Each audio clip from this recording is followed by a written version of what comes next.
Selamat pagi Bapak Ibu sekalian, salam sehat dan salam sejahtera bagi kita semua. Perkenalkan, saya Jennifer dan hari ini saya tidak sendiri, namun saya juga bersama dengan tim kami dari Kementerian Pariwisata dan Ekonomi Kreatif. Saya pertama-tama ingin mengucapkan terima kasih atas kesediaan Bapak Ibu untuk berada dalam kegiatan ini hari ini. Pada kesempatan yang baik ini, kiranya saya ingin membahas mengenai beberapa hal mengenai pariwisata Indonesia di dalam masa pandemi COVID-19.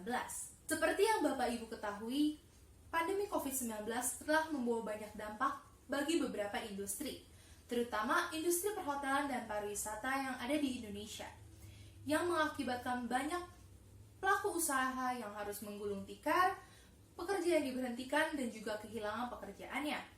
Dan menurut data BPS pada tahun 2020, ada sebanyak 409.000 tenaga kerja di sektor pariwisata yang harus kehilangan pekerjaannya diakibatkan oleh COVID-19. Dampak pandemi COVID-19 tentunya sangat besar bagi industri perhotelan dan pariwisata, karena industri ini bergerak pada people-to-people business, di mana kami melayani Anda saat Anda melakukan kegiatan wisata. Dan walau sekiranya banyak inovasi-inovasi yang telah diupayakan untuk menggantikan kegiatan wisata konvensional, namun sepertinya dirasa masih belum bisa menggantikan 100% kegiatan wisata pada normalnya. Dan mengenai hal ini, tentu saya rasa Bapak Ibu sekalian juga dapat sependapat dengan saya. Menurut data buku tren pariwisata Kemenparekraf, sejak Februari 2020, jumlah wisatawan mancanegara yang datang ke Indonesia mengalami penurunan yang drastis, yaitu hanya sebanyak 158.000 wisatawan mancanegara yang datang ke Indonesia. Dan jika ditotal dari tahun 2020, jumlah wisatawan yang datang ke Indonesia hanya sebanyak 4.052 juta orang, yang merupakan hanya sekitar 25% dari jumlah wisatawan mancanegara yang datang pada tahun 2019.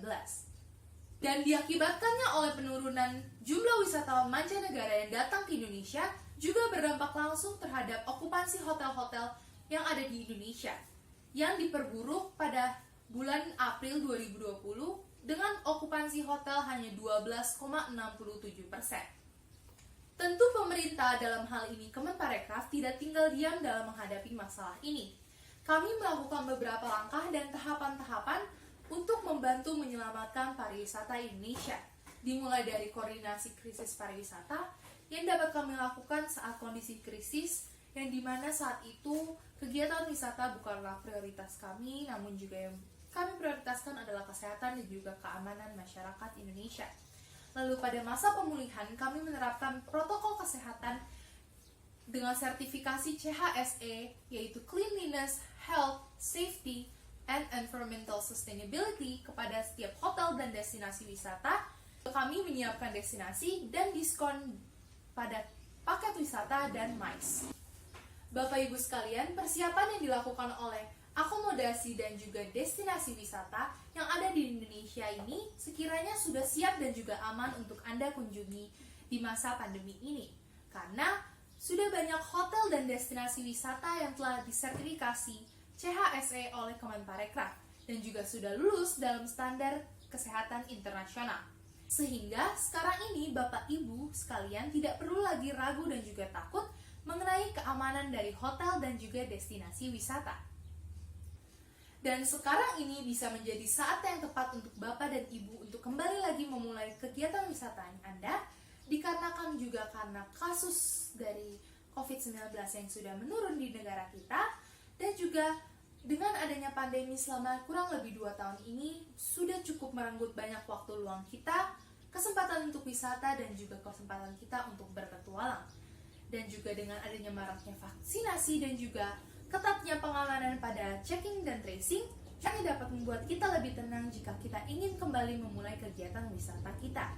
Tentu kita juga harus tetap menerapkan protokol kesehatan dan juga divaksinasi sebelum kita memulai kembali kegiatan wisata kita. Dan menurut data yang kami peroleh dari Marketplace Open Trip ID, yang melakukan survei kepada 1.005 koresponden yang menanyakan mengenai keinginan terbesar yang dilakukan oleh masyarakat pasca pandemi, Dan hasilnya, terdapat 73% masyarakat yang mengaku telah memiliki rencana perjalanan pasca pandemi yang ingin dilakukan nantinya. Dan tentu ini juga bisa menjadi bukti bahwa masyarakat masih memiliki keinginan besar untuk berwisata walaupun berada dalam kondisi pandemi. Bagi Bapak Ibu sekalian yang tertarik dan berminat kembali untuk berwisata, banyak sekali penawaran-penawaran dan juga rekomendasi-rekomendasi destinasi wisata yang dapat Anda lihat pada website kami di kemenparekraf.go.id yang kiranya bisa menjadi referensi Bapak Ibu sekalian saat ingin melakukan perjalanan wisata kembali.